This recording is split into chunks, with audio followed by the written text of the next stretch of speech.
주님께서 제자들과 함께 갈릴리 호수 저 건너편 가다라 지방으로 가셨습니다.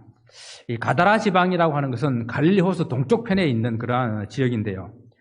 이 지역을 흔히 우리가 데가폴리스 중에 하나라 이렇게 부릅니다. 데가폴리스라는 이 말은 데카 하게 되면 숫자 10을 말하는 것이고 폴리스 하게 되게 되면은 이제 도시들을 말하는 것입니다. 그러니까 헬라 그리스 시대 때에 알렉산더가 이 모든 지역들을 다 이렇게 정복하고 난 다음에 자기들이 식민 도시를 10개를 이스라엘과 시리아와 요르단에 걸쳐 있는 그 접경 지역에 10개 도시를 만들었어요. 그래서 10개 도시를 데카폴리스라고 이렇게 부르게 됩니다. 그런데 이 도시를 나중에 로마가 점령을 했을 때에 그 데카폴리스 중에서도 유대 지역에 속한 그런 지역들도 이제 있었었는데, 베시안이라든지 이제 히포스라든지 이런 지역들, 오늘 지금 우리 가다라 지방이라고 말하는 바로 그런 지역들이 유대 지역에 해당되었었는데, 그런 지역들도 로마가 유대 나라의 율법을 지키지 않아도 되는 그런 자유 도시로 이렇게 만들어주면서 여러 가지 혜택을 주어서 시리아 총독에게 위임한 도시, 그 도시가 지금 말하고 있는 가다라 지방이라는 곳이에요. 그래서 이곳에서는 유대 율법을 지키지 않아도 되고, 그리고 헬라 문명, 그리고 그 로마 문명 안에서 아주 자유롭게 살아갔어요. 그렇기 때문에 대부분 이런 지역들은 무엇이 발달했냐면은 아주 그 상업 이런 것들이 발달돼 가지고 물질 문명이 아주 발달했어요. 그리고 이런 지역들은 헬라 철학이 이렇게 지식과 이런 것들이 많이 이렇게 논해지는 그런 곳이었습니다. 그리고 또 하나 세속적인 향락 문화가 발달하는 곳이 바로 이런 곳입니다. 그런데 주님께서 가다라 지방으로 건너가셨을 때에 그 지방에 귀신 들린 두 사람이 무덤 사이에서 나와서 예수님을 만나게 됩니다. 그런데 오늘 이 본문은 마가복음과 누가복음에서도 같은 내용을 다루고 있는데 그 내용이 조금씩 달라요. 이 다른 두 복음서에서는 귀신 들린 사람이 한 명이 나와요. 그런데 오늘 마태복음에서는 두 명이 나옵니다. 또 귀신 들린 이 사람들이 있었던 그 지역도 다른 두 복음서에서는 그라사인의 마을, 그라사인의 동네라고 이렇게 나오는데 오늘 본문에서는 가다라 지방이라고 이렇게 나와요. 그러나 분명한 것은 이 지역은 갈릴리 호수 동쪽편에 있는 그런 가다라 지방에 그라사인들이 이주해서 살던 그런 어떤 지역을 지칭하는 것이 아닐까 이렇게 해석해 볼 수가 있습니다. 우리가 이미 좀 많이 살펴보았지만은 이 공간복음이나 또 요한복음, 이 복음서를 기록하는 이 저자들이 그 똑같은 사건인데 그 사건을 통해 가지고 우리에게 전해주고자 하는 그런 어떤 목적, 의도에 따라 가지고 어떤 것은 좀 이렇게 표현하기도 하고 어떤 것은 좀 이렇게 생략하기도 하고 또 어떤 것은 첨가하기도 하는 그러한 것들을 우리는 잘 알고 있습니다. 그래서 이런 어떤 내용의 디테일한 어떤 그런 것들을 따지는 것보다도 더 중요한 것은 뭔가 하면은 그 지역에서, 그곳에서 예수님이 행하신 그 일과 그리고 그 일이 우리에게 주고자 하는 교훈이 무엇인가 하는 것을 깨닫는 것이 더욱더 중요하다라는 이야기입니다. 오늘 이 귀신 들린 이 사람의 정말로 비참한 그런 모습들을 우리는 보게 됩니다. 귀신 들린 이 사람들을 한번 집중해 보자고요. 귀신의 통제 속에서 그들의 몸과 마음이 지배를 당하고 있으니 정상적인 그런 삶을 살기는 불가능한 거예요. 귀신은요, 절대 사람을 이롭게 하지 않습니다.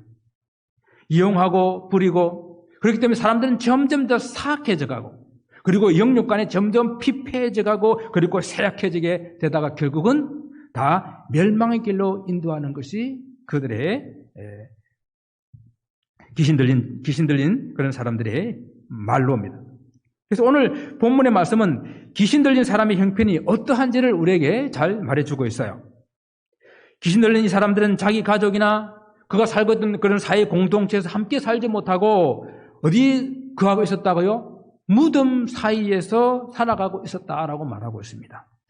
이 갈릴리 지역 주변에 보게 되게 되면은 자연적으로 스키암 동굴들이 많이 이렇게 생겼어요. 그러한 동굴들에 이제 사람들이 무덤으로 이렇게 사용하게 되는데, 물론 그 동굴 안에 들어가게 되면은 살만한 공간이 있어요.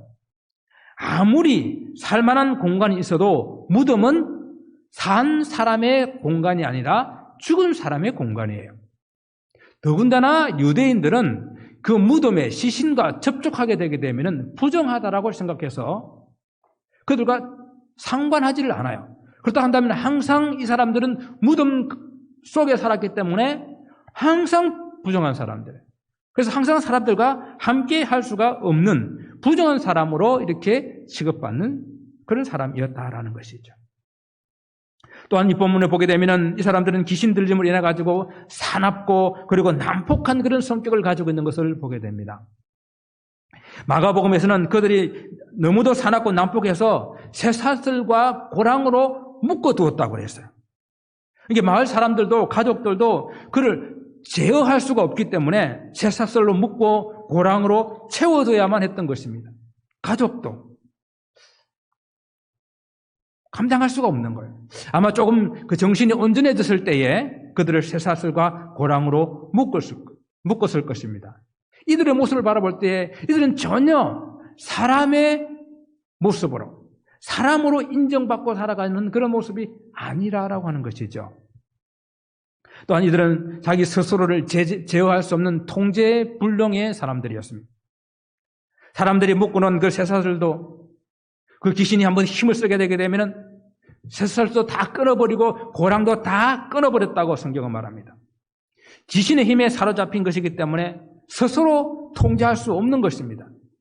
여러분, 이것은 그 귀신의 강함이 아니라, 이 사람의 강함이 아니라 통제불능인 거예요. 자기 마음을 자기가 통제할 수도 없고 자기 몸도 자기가 통제할 수가 없는, 그 속에 있는 귀신이 부리는 대로 그렇게 살아갈 수밖에 없는 그런 사람이에요. 이제 귀신 들린 사람과 그냥 일반적인 정신질환을 가진 사람과 근본적인 차이는 여기서 나오는 거예요. 귀신 들린 사람은 초자연적인 힘을 가지고 있어요. 이 사람이 정신적인 질환을 가진 사람이든 아니면 귀신 들린 사람이든 어떤 사람이든지 간에 그는 상처와 아픔과 그리고 고통 가운데 살아가는, 자기를 자기 스스로 제어할 수 없는 통제불능의 사람이라는 것입니다. 그런데 오늘 이 귀신 들린 자들이 무덤에서 나와서 누구를 만났다고요? 주님을 만났습니다. 그런데 그들이 주님이 어떤 분인지 알고 있었습니다. 이것 또한 귀신의 어떤 영적인 특징입니다. 누구도 예수님의 존재를 그들에게 알려주지 않았지만 그들이 이렇게 말합니다. 예수님을 향해서 하나님의 아들이여 라고 부르고 있어요. 어쩌면 저는 이 본문을 보면서 마태가 유대인들에게 들려주고 싶은 이야기가 바로 이 이야기가 아닌가 싶어요. 귀신들도 알고 떨면서 부르짖고 있는 이 내용을 유대인들은 깨닫지 못하고 있는 거예요. 마태복음 유대인들을 대상으로 쓰지 않았습니까? 바로 하나님의 아들로 이 땅에 오신 예수님을 알아보지 못한 유대인들을 향하여서 그 귀신이 떨면서 말합니다. 하나님의 아들이여, 이 소리를 좀 들으라라는 이야기죠. 아까 초반에 제가 말씀을 드릴 때에 다른 두 복음서에서는 귀신이 하나였는데 마태복음은 둘이라 그랬잖아요. 마태는 지금 유대인들 대상으로 쓰면서 한 사람이 말하는 것보다도 두 사람이 말하는 것이 더욱더 확실한 그런 증거가 되는, 정인을 세울 때에 두 사람 이상 세우는 증거가 확실하다고 그랬잖아요. 그래서 두 정인을 통해서 유대인들을 향해서 예수님이 하나님의 아들이라고 지금 증명하고 있는 그런 모습이 아닌가 생각을 해보게 됩니다. 귀신들은 예수께서 이 땅에 오신 목적을 분명히 알고 있었습니다.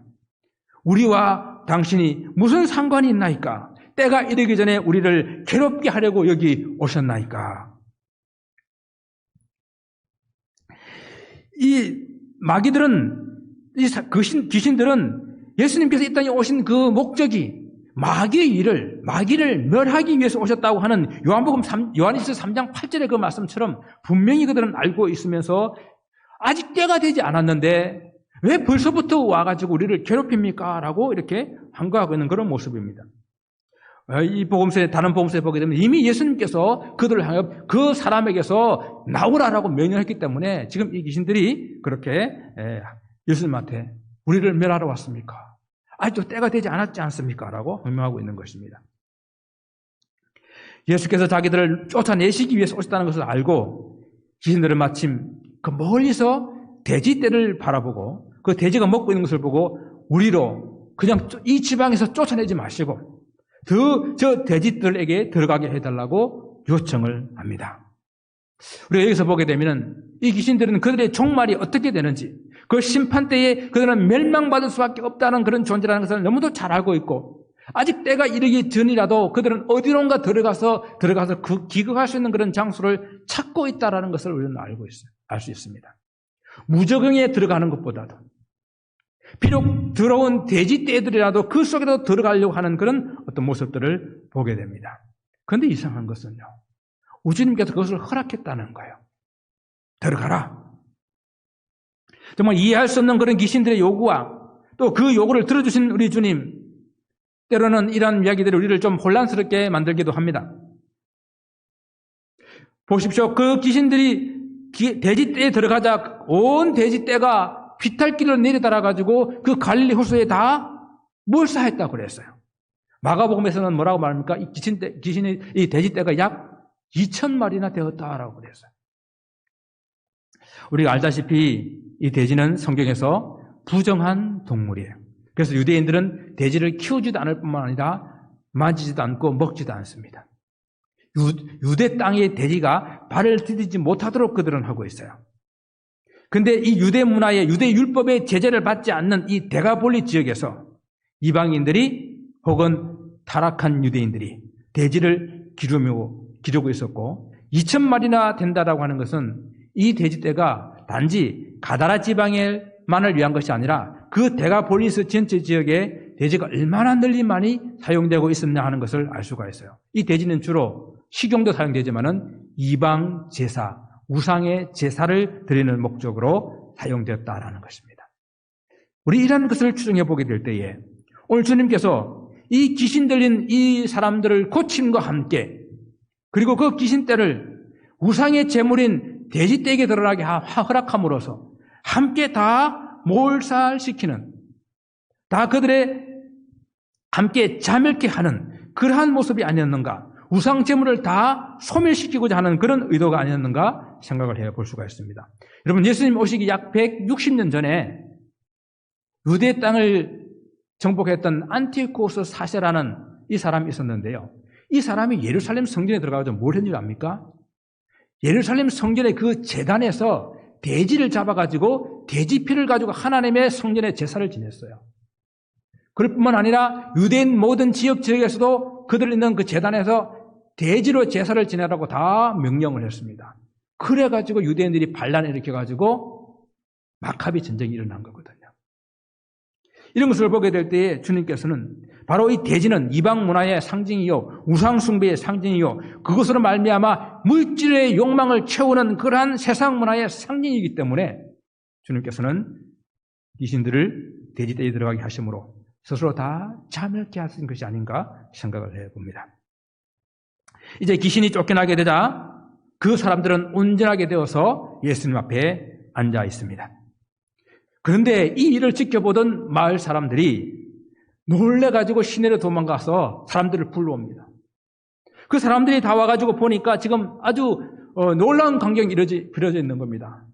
귀신 들린 사람은 온전히 앉아있고 그 돼지떼리 2,000마리가 갈릴리 호수에 빠져 있는 것입니다. 그런데 그 사람들이 예수님을 그 마을에 모셔드리지 않고 영접하지 않고 떠나가시기를 강구했습니다. 왜 이들은 예수님을 거부합니까? 왜 가다라 지방의 사람들이 예수님을 거부했을까요? 첫 번째는 예수님에 대한 두려움 때문입니다. 귀신 들던 사람이 온전하게 되고 또 지금 이 돼지떼가 2,000마리나 되는 돼지떼가 비탈길로 내려달아가지고 바다에 이 갈릴리 호수에 몰사되어 있는 이 장면을 바라보게 될 때에 당연히 두려울 수 있습니다. 이 두려움은 죄인인 우리 인간들이 하나님 앞에서의 느끼는 그 절대자 앞에서 느끼는 그런 두려움, 그런 경외함, 그것은 당연한 거예요. 그러나 이 두려움은 어떤 두려움인가 하면은 자기의 죄성을 발견하게 하고 그리고 우리의 부족함과 우리의 한계를 깨닫게 하고 그 깨달음으로 주님 앞에 엎드리게 하는 경외함이 돼야 되는 거예요. 근데 그들은 두려워하기만 했지 회개하지 않았다는 것입니다. 주님 앞에 계속 두려운 상태로 있다고 하는 것은 어떤 의미인 줄 압니까? 예수님을 하나님의 아들로 영접하지 않는다는 의미예요. 그리고 그들의 죄성을, 그들의 죄악을 회개하지 않는다는 이야기입니다. 죄는 두려움을 줍니다. 죄는 하나님과 함께할 수 없는 두려움을 줘요. 죄는 어둠이기 때문에 빛을 싫어하고 빛 앞에 서기를 두려워합니다.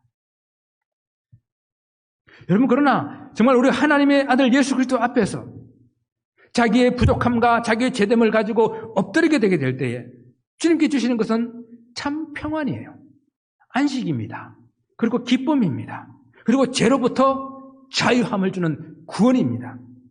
그가 누구였든지, 그가 어떤 사람이었든지 상관이 없습니다.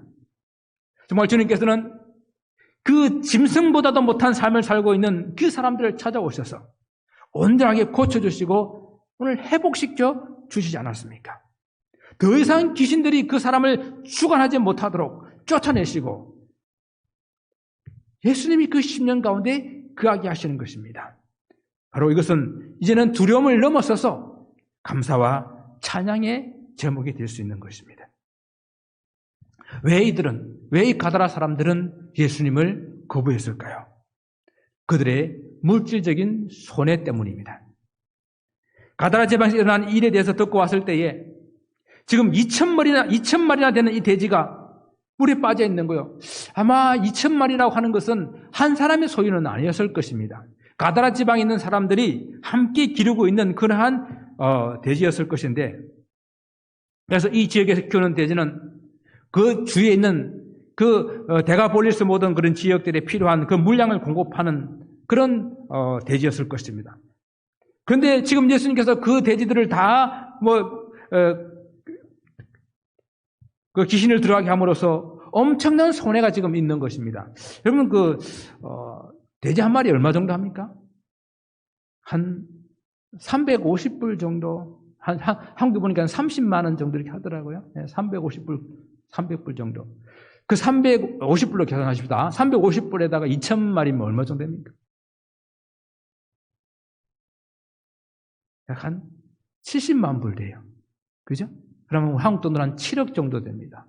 7억 정도 되는 돈은 결코 작은 돈은 아니에요. 작은 돈은 아닙니다. 그런데 예수님을 그들이 영접했을 경우에 가다라 지방이 들어와서 그들의 살고 있는 모든 삶을 다시 주님께서 터치하기 시작하시게 되면 더 큰 물질적인 손해, 어려움이 있을 것으로 생각하고 주님을 들어오지 못하게 하는 것입니다.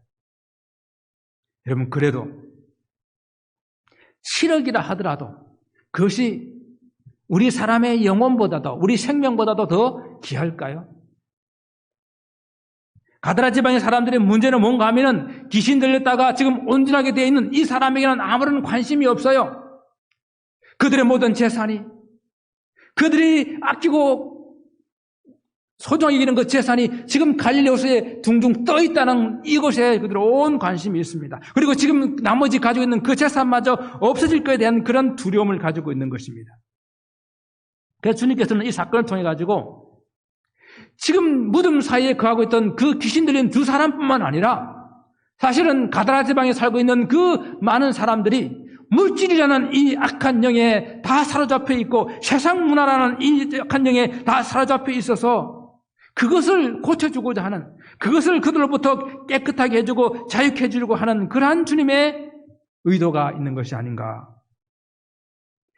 이 귀신 들린 두 사람만이 아니라 그들도 역시 세상의 것들에 꽉 붙잡혀 살고 있는 그런 연약한 존재라는 것을 말씀해 주고 있는 것입니다. 그저 헬라 문명 속에서 육체적인 향락과 물질의 욕심을 채우며 살고 있는 그 사람들. 여러분, 물질이라고 하는 것은요, 이 세상 문화라는 것은 충분히 우리를 그렇게 가둬두고 우리를 조종할 수 있는 그런 능력이 있어요. 그 주님께서는 이 무덤에서 사람 구실 못하고 사는 이 두 광인을 고침으로 가다라 지방 이 사람들도 동일하게 예수님으로부터 고침받아야 될, 구원받아야 될 그런 사람이라고 지금 말씀하고 계시는데 그들은 주님을 거부함으로써 그 축복의 기회를 놓치고 만 것입니다. 여러분, 우리가 오늘 이같이 이런 사실을, 오늘 이런 내용을 함께 이렇게 다뤘습니다. 예수님의 다른 모든 기적과 능력을 행하신 것도 그렇지만은 예수님께서 귀신을 쫓아내는, 그리고 2,000마리에 되는 돼지떼에게 들어가게 했던 이런 능력들을 주님께서 나타내고 보이고자 하는 그런 목적이 아니에요. 주님께서 사역하시다 보게 되니까 어쩌다 이런 일을 만나가지고 오늘 이런 일이 있다고 하는 것을 보여준 것도 아닙니다. 주님의 그 공생애는 정말 3년이라는 공생애는 정말 짧고 짧은 그런 시간이에요. 정말 주무실 시간도 없고 쉴 시간도 없는 그러한 짧은 시간 가운데에서 예수님은 천국 복음을 전해야 되고, 그리고 주님의 그 짧은 시간 속에 주님은 떠나가시고 나면은 그 제자들에게 이어서 천국 복음을 전해야 되는 그런 제자들이기 때문에 주님께서는 그의 삶으로, 그의 몸으로 온 것들을 다 보여줘야 되기 때문에 의도적이고 계산적이고 목적을 가지고 주님께서는 이 모든 일을 진행하신다는 이야기입니다. 그렇다고 한다면은 오늘 주님께서 귀신 들려 대제보다 못한 그런 삶을 살고 있는 이 광인은 일부러 분명한 목적을 가지고 찾아오신 거예요. 여러분, 이미 우리가 마태복음 8장 18절 이후의 말씀을 살펴보지 않았습니까? 여러분 기억하세요? 예수님께서 병 고치고 귀신을 쫓아내고 그리고 많은 기적들을 보이니까 예수님 주위에 수많은 무리들이 모여들었습니다. 예수님을 에워쌉니다. 제자들도 에워쌉니다. 그러니까 주님께서 하신 말씀이 무리가 자기를 에워싸는 것을 보시고 건너편으로 가자라고 명하셨다는 이야기예요. 우리 주님께서는 바로 당신이 가고 있는 그 길은, 그리고 당신의 그 제자들, 주님의 제자들이 가고 있는 그 길은 이 땅에서 머리 뚫고 또 없는 그런 길이라 하시며 건너편으로 가자라고 하신 것입니다. 주님의 길은, 주님의 제자의 길은 많은 사람들이 둘러싸여서 인정받고 존경받고 높임받는 그런 자리가 아니라 단 한 사람이라도 주님의 복음이 필요하고 구원이 필요한 사람이라면 그곳으로 가는 것이다 라고 지금 말씀하고 있는 것입니다.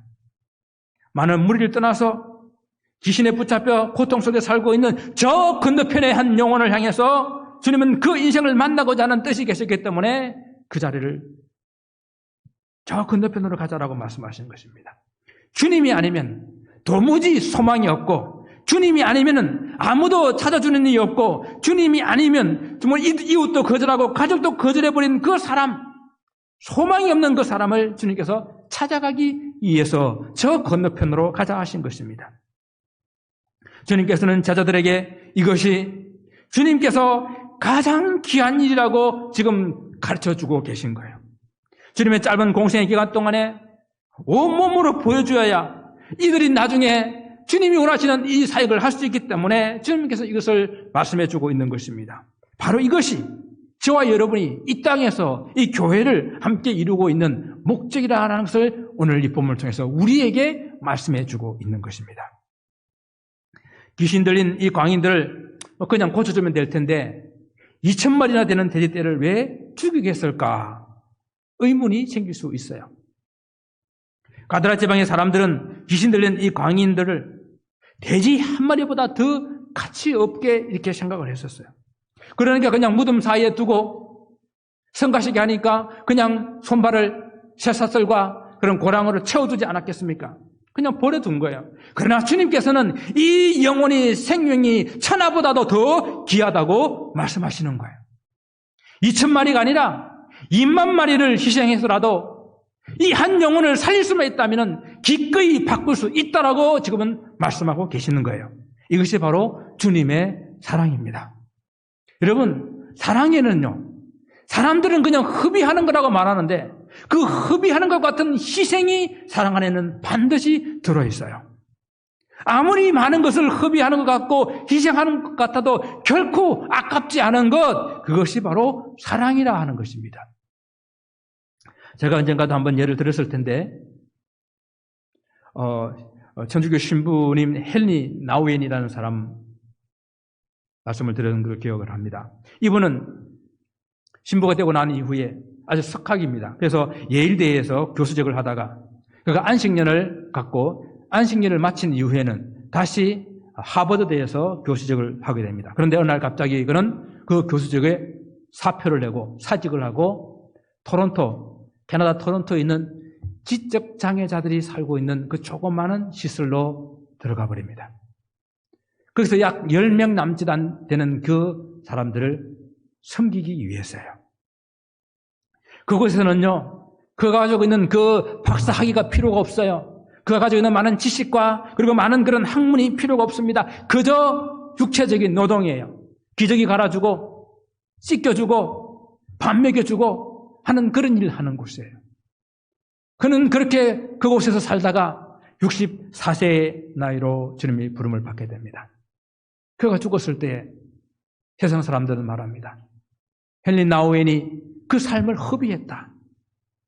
헨리 나우엔이 그의 모든 학문과 지식을 다 허비했다.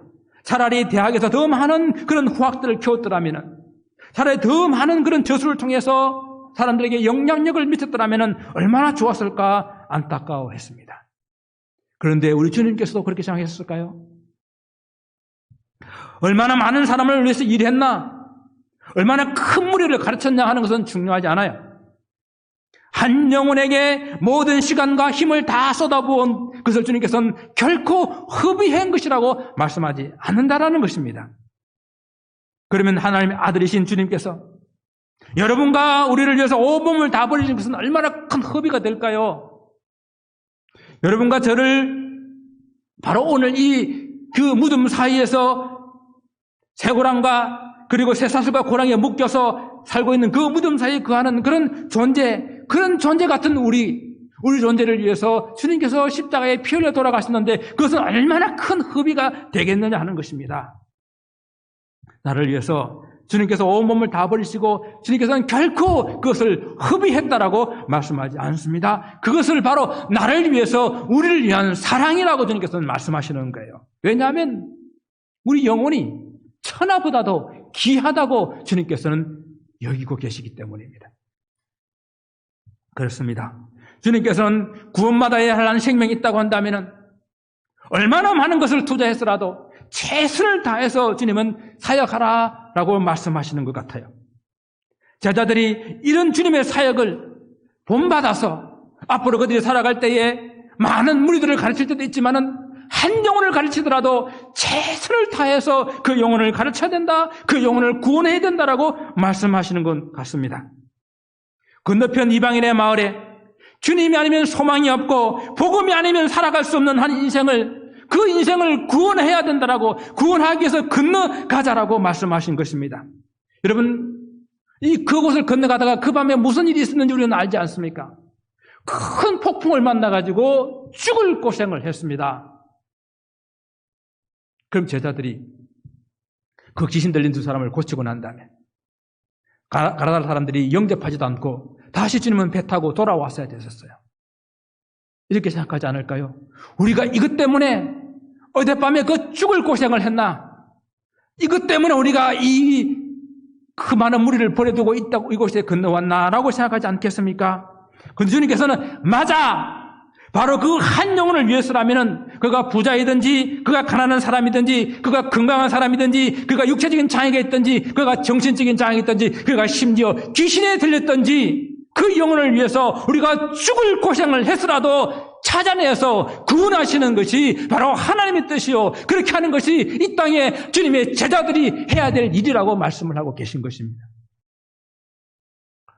이 말씀은 우리가 이미 마가복음에서도 그리고 누가복음에서도 제가 통일한 주제로 여러분에게 말씀을 들었습니다. 제가 좀 말이 어눌하고 말이 유창하지 못해서 여러분이 다 잊어버리고 잘 전달되는지는 모르겠어요. 그래서 다시 한번 여러분에게 이 교회를 향한 주님의 그 마음을 전하기를 원합니다. 교회는 어떤 형태, 어떤 조직, 어떤 방법으로 운영하든지 상관없이 반드시 해야 할 그 일, 그것은 영혼 구원하는 일입니다. 교인의 숫자 많고 지금 그것을 주님 보시는 것이 아니에요. 저는 또 이것을 본문을 보면서 역설적으로 생각해 보았습니다. 좀 큰 교회 숫자가 많고 좀 규모가 있는 교회는 여러 가지 다른 프로그램으로 은혜를 받을 수가 있어요. 그런데 우리같이 작은 교회는 영혼 구원하는 일을 하지 않으면 아무런 은혜를 받을 수가 없단 말입니다. 그래서 영혼 구원해야 돼요. 그 맛을, 그 재미를, 그 희열을 느낄 수 있어야 된다는 이야기예요. 오늘 마태복음에서는 그냥 이 마을을 떠나시는 것으로 이 본문이 끝나지만은 누가복음에 보게 되면은 이 고침을 받은 사람이 내가 예수님을 따르겠습니다라고 말해요. 그 주님께서는 따라오지 마. 내 마을로 돌아가. 그 마을로 돌아가서 정말 사람 같지 않게 살고 모든 사람들이 다 버렸던 너를 주님께서 어떻게 고치셨는지, 어떻게 다시 회복시켰었는지 그 일을 일일이 고하라라고 말씀을 하고 계세요. 그러자 그는 가족이 돌아갑니다. 그리고 복음을 전합니다. 마을에게 복음을 전합니다. 마가복음 5장에 보게 되면 그가 대가벌리 온 지역에 가서 복음을 전했다라고 기록을 하고 있어요. 말씀을 들었을 때에, 주인을 만났을 때에 이렇게 반응을 하는 것입니다. 주님을 만난 사람이 이렇게 반응이 있어야 돼요. 이것이 바로 복음으로 구원받은 사람들의 반응입니다. 사랑하는 성도 여러분, 이제 우리가 주님 앞에 반응해야 할 때입니다. 한 영혼을 위해서, 정말 한 영혼을 위해서라면은, 구원받을 한 영혼이 있는 곳이라면은 정말 죽을 고생을 해서라도 찾아가야 하고, 얼마나 많은 물질이 허비되고 얼마나 많은 노력이 지불되어도 한 영혼이 구원될 수 있다고 한다면 기꺼이 찾아갈 수 있는 우리가 되기를 원합니다. 왜요? 이 한 영혼이 천하보다도 귀하기 때문에. 저는 이 시간 우리가 함께 결단할 수 있기를 원합니다. 그리고 주님의 도우심을 구하기 바랍니다. 말씀은 제가 전하지만은 그 말씀을 듣고 결단하고 반응하는 것은 여러분의 몫이에요. 그래서 저는 성령께서 여러분 한 분 한 분의 마음을 감동시켜 주시고 주님의 말씀을 들을 때마다 내가 반응하고 결단하여서 주님이 원하시는 그 말씀대로 살아갈 수 있는, 그래서 그 영혼을 향한 그 열망이 일어나기를 주님 이름으로 축원을 드립니다.